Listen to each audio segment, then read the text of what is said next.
Good morning, Heather. Today it's morning for me and evening for you, so it's a little I bit a new situation for both of us. So it's quite I nice. know we switched it up. We I stayed up late and you got up extra early today. So Exactly. and it's still well, it's really dark where I am, and the sun is just coming up where you are. So nice little Exactly. switch. Good to have a change. That's right. So what's on your agenda for today? Oh, not much. I'm going to see a friend, and I'm still on holiday, so I'm enjoying that. Oh, very nice.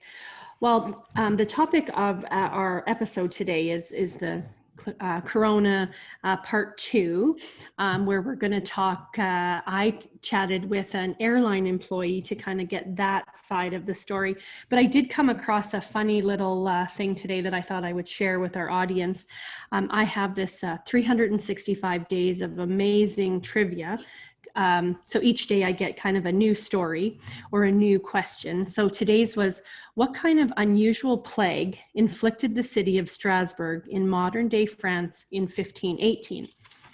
So it goes on to tell me that it was a dancing plague. Hundreds of citizens compulsively danced in the streets, seemingly unable to stop, and many died from exhaustion.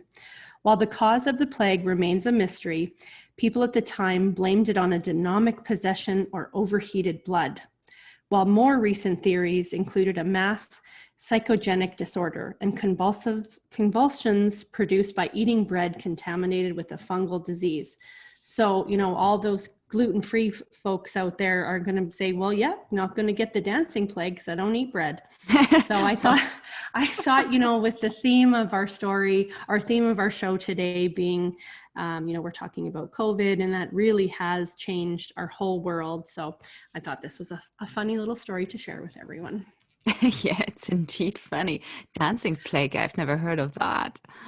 Yeah, well, apparently back in 1518 in France, it was a thing. So Hmm. hopefully we don't get the dancing plague again. Well, let's hope we neither get COVID nor the dancing plague. That's right.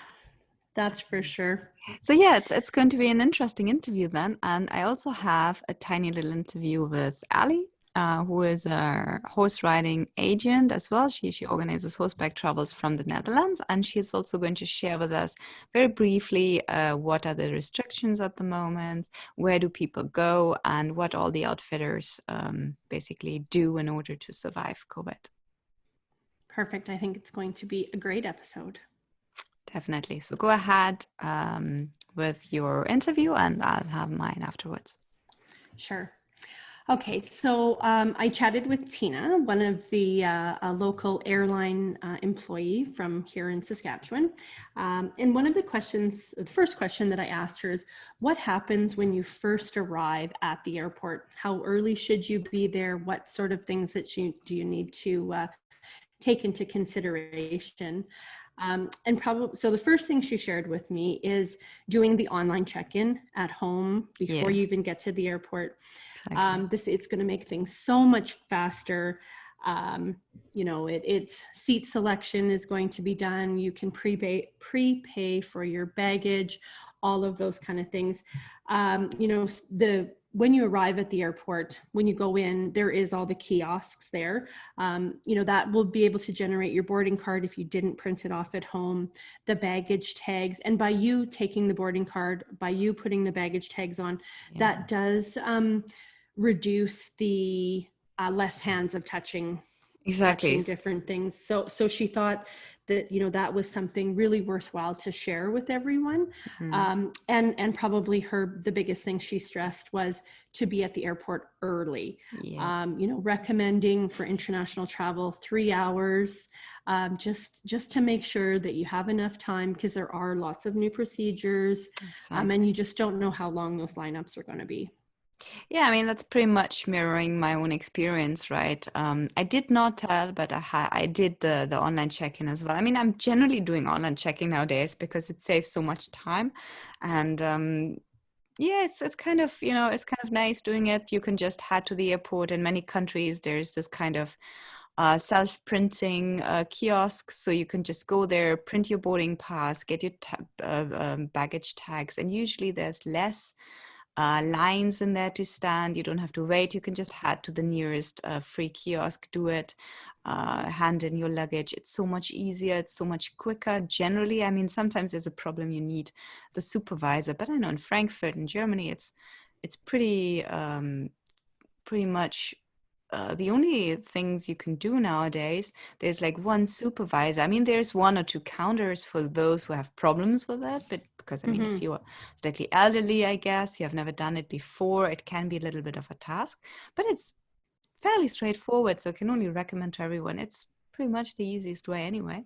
And yeah, I mean, Right. patience is a key word, right? Lots of extra controls wherever you go in different places. More so in some countries, less so in others. But we definitely have these controls for quite some months ahead of us, Right. at least measuring your temperature and filling out a self-declaration. So yeah, do plan time. I think that is the key word. Right. So next on her list, or that I asked, was about baggage. You know, can we still take the same amount? What about carry-ons? So each airline will have different Yeah, restrictions for you know how many bags that you can take. If you know, sometimes they will give you one free, and then the next one is $60, $100.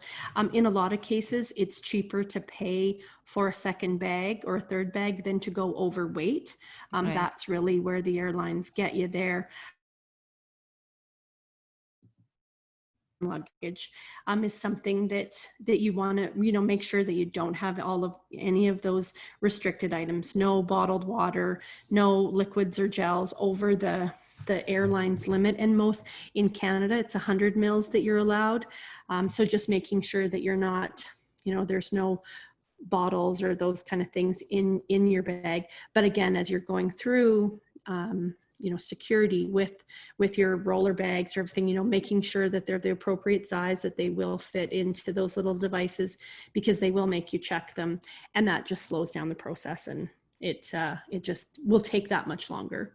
Right. Yeah, it's really better to streamline everything because, well, it's already a hassle if you kind of standing in the line between people who are kind of, standing there putting the things on the tray when they're in the security, and then they realize, oh yeah, I do have coins in my pocket. Where they are, I have to take them out. Oh yeah, I do wear a belt. I have to take that out. And when they kind of think, and oh yeah, I do wear like a bracelet or something, and they kind of take hours removing all the metal items from their body, when you think like, oh my God, you're flying. Just be a little prepared, right? Right. Or take off when you're standing in line, take off your overcoat, take off your scarf already, and maybe take out your belt and stuff like that. You can prepare that before you actually go into the counter, and you can prepare it when you stay in line. It's so easy, and people just sometimes are so unprepared. It's I amazing. always try to remember to wear shoes that are easy to take on and off, because Mhm. the taking the shoes off, it really depends on which airport you're at, because some want your shoes off and some not. And always, you know, if you do have to take your shoes off, it's always nice if you have a pair of socks on, so you're not walking barefoot through the x-ray machine, or if you have to go into the scanner, it's kind of nice to have your feet covered. So Yeah, that's the see, tip of the day. Always pack socks. yes. See, that is the thing what I like about these modern ones. We introduced them into Germany a couple of years ago. You have to stand there with your arms raised in that kind of awkward position, but they never Right. ask you to remove the shoes, because somehow it is a super good machine which kind of looks through all your shoes. I used to sometimes travel for horse riding purposes, and I used to wear my riding, not boots, but the short riding Yeah. shoes, and they're usually ankle boots, and they are like a hell to take off and on, because they have the long it's just difficult to kind of Right. tie them up and open them again, and they're a little difficult to get into, and I always had to take them off because they are like heavy, and sometimes they have a metal tip because, well, that's what Yeah. security Steel shoes are toed, about. or yeah. Exactly. So I had to take them off there, and it would take me like 10 minutes to take them off and put them on the belt, and then go through with my socks, and then take them down again, and then wear them again. Then that was when I actually started not wearing these shoes anymore, but rather keep them in the luggage bag. But sometimes they're bulky, and you think like, it's easier actually to carry, to wear them rather than carry them. But yeah. Right. I think one of the last times I went through one of those machines where you like assume the position, it scanned my underwire in my bra actually made it go off. So then they have to call the lady over to give you the pat down and everything. So yeah, I had to do that in Germany really, because they're so unfriendly, and they're like they always like, they look at you, now we have to pat you down, they look at you as if it's my personal fault.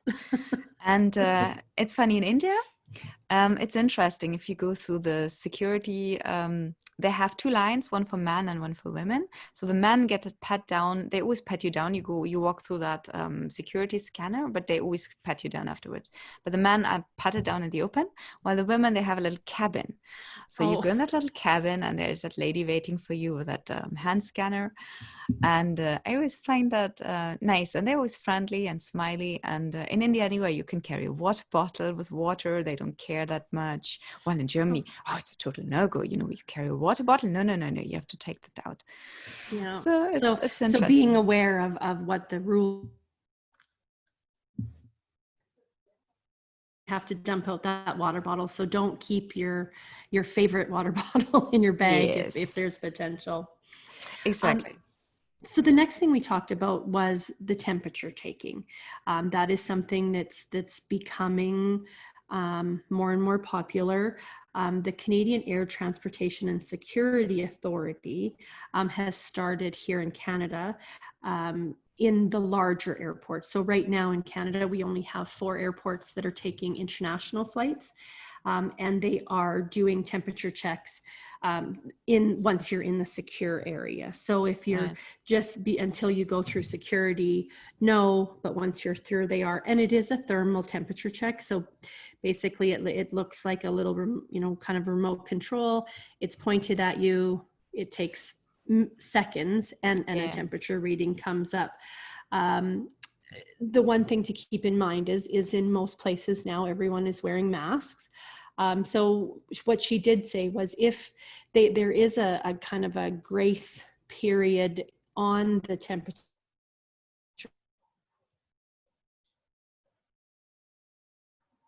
36.2, and you have to be a 36 point, can't be 0.3, they'll maybe give you a glass of water, ask you to sit down. Sometimes people, they get a little bit nervous and they start breathing heavier with the masks on. So there is a little bit of a window for, if it's just a little bit elevated, then they'll say, okay, let's sit down and let's take it again in 10 minutes, especially if you're really close, because we just don't know with all of, there's new information coming out all the time about COVID that, if you're nervous, does that make your temperature go up? And once you relax a little bit, it will, calm down a little. So when you went through, did you get your temperature taken in each city? Actually, only in India and Germany, nobody took our temperatures. But yeah, in India, everywhere, like when we, went in the airport, and once again, before we boarded the plane and stuff like that, we got it taken plenty of times. And I was a bit scared when we entered in Delhi airport, because it was so hot and humid outside that I felt like my temperature was going up. And particularly as the flight before had been very, very cold. We had, I don't know, it felt like 16 degrees. I was about to ask the flight attendant to please, lower the AC a little bit, because we were sitting there. I mean, I'm always wearing a sweater or jacket when I travel, and I always have a scarf because it was so cold in the plane. But we were about to land in Delhi. It was a short flight. So I said, okay, fine, let it be. Mm-hmm. But, you have that feeling like, guys, you don't want us to have a temperature. But if you kind of play like this with the temperatures, like cold flight and then hot wait in front of the airport, like we do get sick. It's not corona, it's a common cold, but it's like as bad, because I mean the symptoms are the same. But I didn't have any troubles. I never saw what temperature recording they had, because obviously you don't see that. But yeah, So I think you shouldn't be running to that thing so that you're like heated and sweaty and Right. just And take your at time. risk, putting yourself at risk of it being elevated, because then that's going Exactly. to cause a whole thing. What she did tell me was that by the end of September, most airports in Canada will be doing the temperature checks. So I think it's becoming, you know, I hear lots of people say, oh, you know, when I go to work at the hospital or I go to work at, you know, a variety of places, my temperature is taken as I walk in the door. It's super simple. It's not evasive. You know, and really if I can stop for 5 seconds to have my temperature taken, it's not the end of the world. Right. Yeah, I mean, I always find that I don't know why people are so obsessed with these restrictions. Like in Germany, also we have a huge discussions about masks. People don't want to wear masks again. They feel it kind of cuts their freedom. It limits their freedom. And I'm always saying, my God, like COVID, it's going to stay with us. I'm sure masks are going to stay with us for a while. And I was just discussing, one of my friends came to see me yesterday, and usually we hug, and, you know, we do hug a lot. And in France, even more, they also kiss. In Germany, we only hug. Mm-hmm. And nobody does that. And when I first arrived, the first impulse was really to, you know, hug everyone. We don't do that in India, really. In India, it's more like, you know, the namaste, that, you know, we fold the hands in front of us for greeting, or even Mm-hmm. if it's a person we respect, we bend down to kind of, we don't literally touch their feet, but we kind of bend down and do a gesture indicating that we are touching their feet. So that's Mm-hmm. more of a different greetings. But in Germany, we hug. So for me, that was a big difference, or a big kind of learning period. Okay, don't hug anymore. So I Mm-hmm. find that, and I can understand it. It kind of it lacks. It's kind of that hug. You kind of express so many things, so it's taken away from us. And if you wear mask again, we take away that the whole sort of facial expressions. I can understand, or I can totally understand when people say it kind of limits them in their way they can express feelings. I feel the same. But then, as I said, I don't understand. We have this disease going around, and COVID is not, it's not a walk in the park. You know, Mm-hmm. I mean, obviously, most young people recover, but I've heard from a lot of cases, they still had a lot of problems afterwards. It took them a long time to get really fit again. They had side effects, which lasted for, well, most of them they had. I kind of know from a person who, you know, not my direct friend, but through a friend, I got to know her, and she's still suffering from after effects. And she had a COVID infection pretty early in February, because a lot of people in Germany got infected in February when they went for skiing holidays. There were a couple of hotspots in Austria, so they brought it back with them in Feb. And they're still not fit till now, you know. So she went through the infection. It was a week or 10 days, and she was fine again. But till now, she hasn't really fully recovered her former strength, her former energy.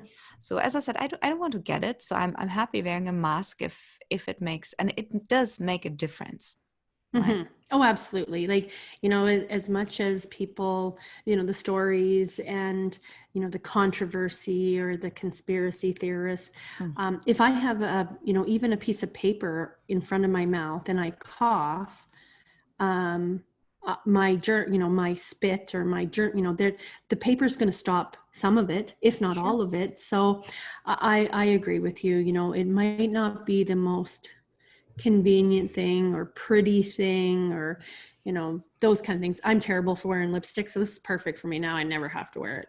Yeah, that's right.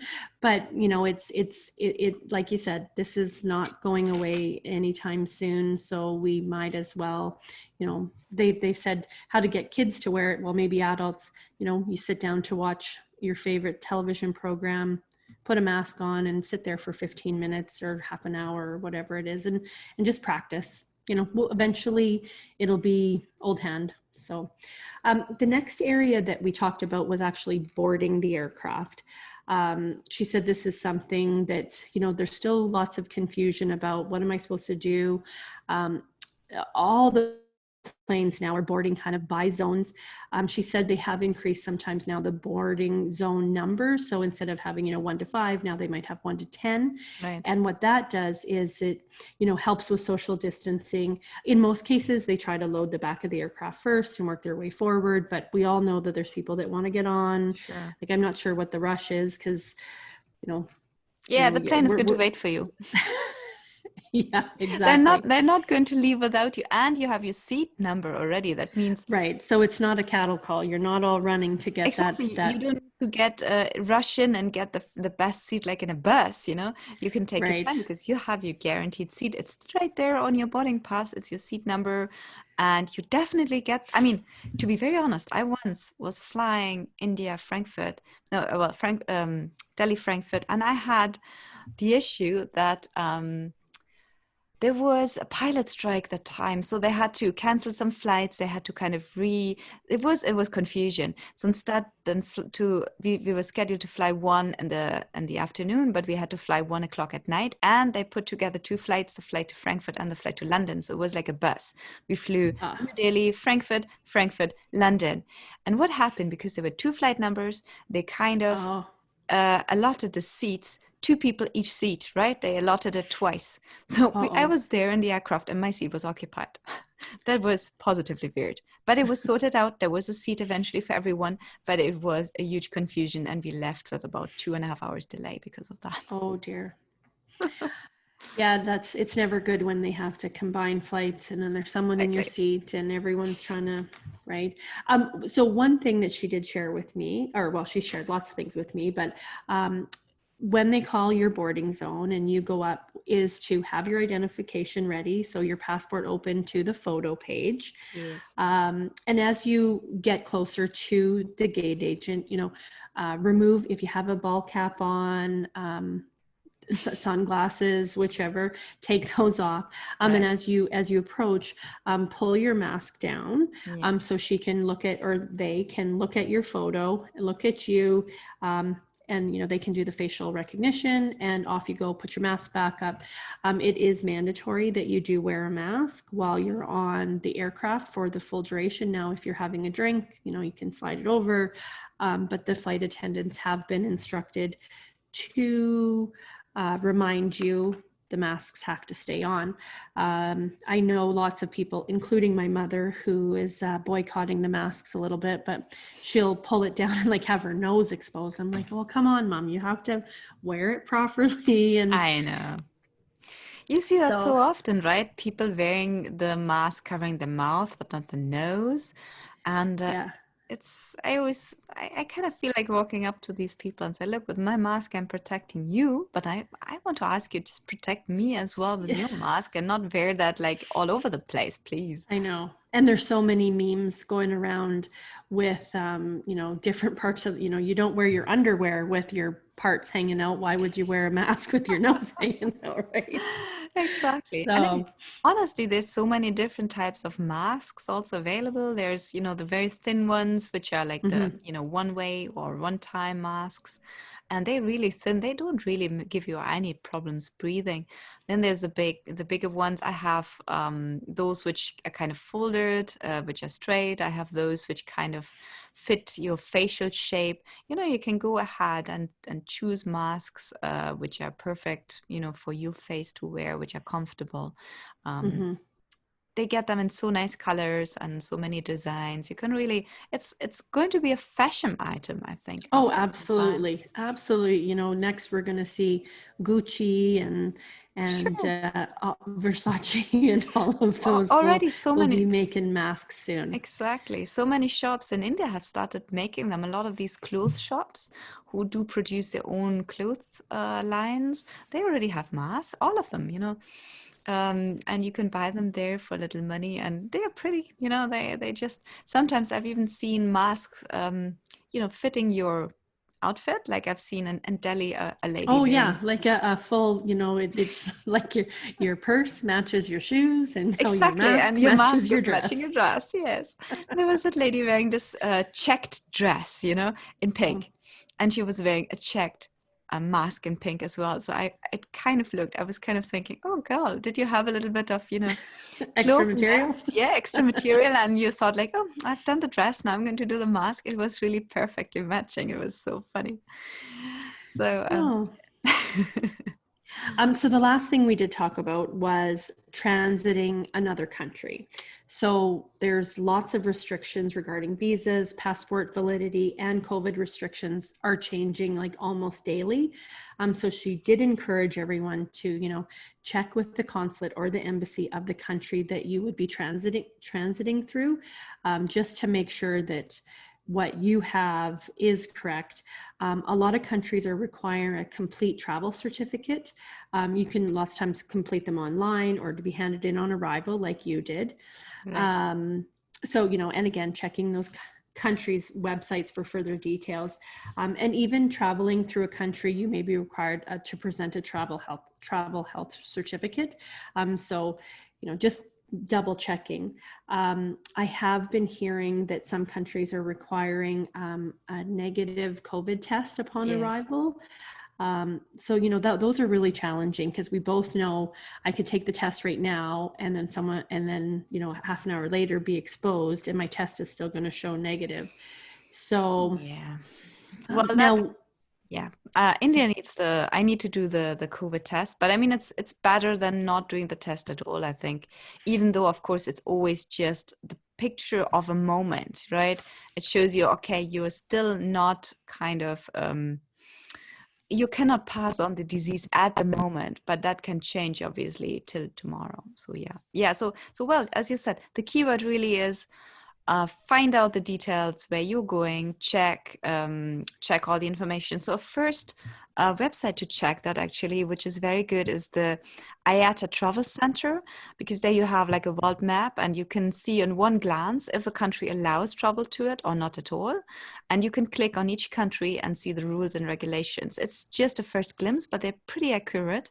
So they're usually pretty good. I mean, as I said, do double check anyway, but it's a good first information to see if the country you want to travel to allows you to travel. It shows you which people are allowed, like nationals or permanent residents, or also tourists. When are they allowed again? Till when are they not allowed? I mean, as I said, things can change in a moment's notice.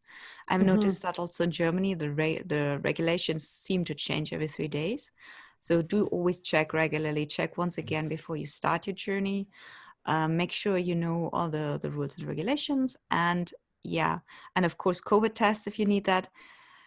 We had a thing that we did. We went for the COVID test when we entered Germany, and our first test was not conclusive. They didn't get enough DNA or didn't get enough tissue to say conclusively, okay, you're negative or positive. So we had to redo the test 24 hours later.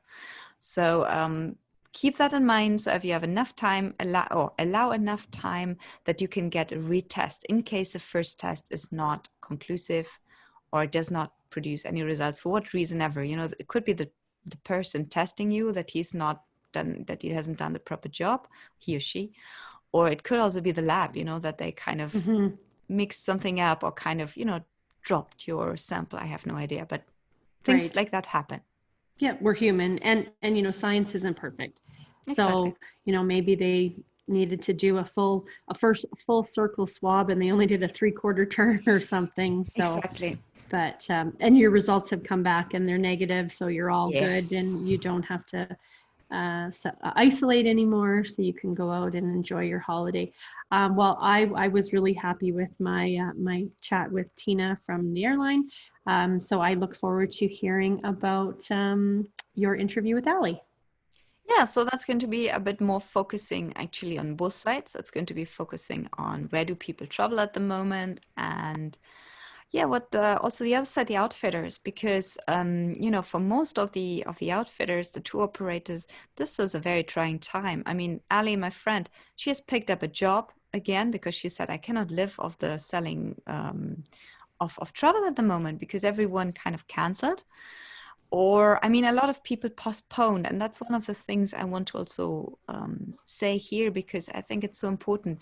The outfitters all are struggling at the moment because there is less tourists, particularly if you look at the international tourists. I mean, domestic tourism has pretty much picked up a little bit. People kind of trouble staying in their own country or maybe just go to a neighboring country. But still, it's a very tough time for most people in tourism. So if you booked a journey, you know, don't cancel, postpone. Most of the Right. of the outfitters are happy to allow you to postpone it for a whole year if you Right. want that. Be on the safe side, postpone for a year, but leave, you know, the down payment, the advance, leave it with the outfitter. It helps them getting through this difficult time because it is very, very difficult for many of them. And we probably see a few of them having to quit, having to sell their horses, and, you know, just, you know, quit because they don't have the money to continue. A lot of them gone domestic. You know, they try to offer more shorter programs, more domestic programs because international tourism is so down. But yeah, as I said, do postpone, don't quit, don't cancel at the moment. That helps. Right. Perfect. Well, I look forward to hearing all about that. Yeah. So right. Heather, I wanted to ask you, did things do change for you now after COVID? Did you realize a lot of changes in your daily life? Have things changed for you? Well, I lost my job in March, so that was a huge change There was. because I did work in the travel industry. I worked for a wholesaler, so I have been unemployed since March. So I had no idea. I have you know, it's been a big change. You know, I worked for over 20 years selling travel, you know, on both sides of the table, either as, you know, as the selling travel agent, and then I had moved on to being, you know, selling to the travel agents.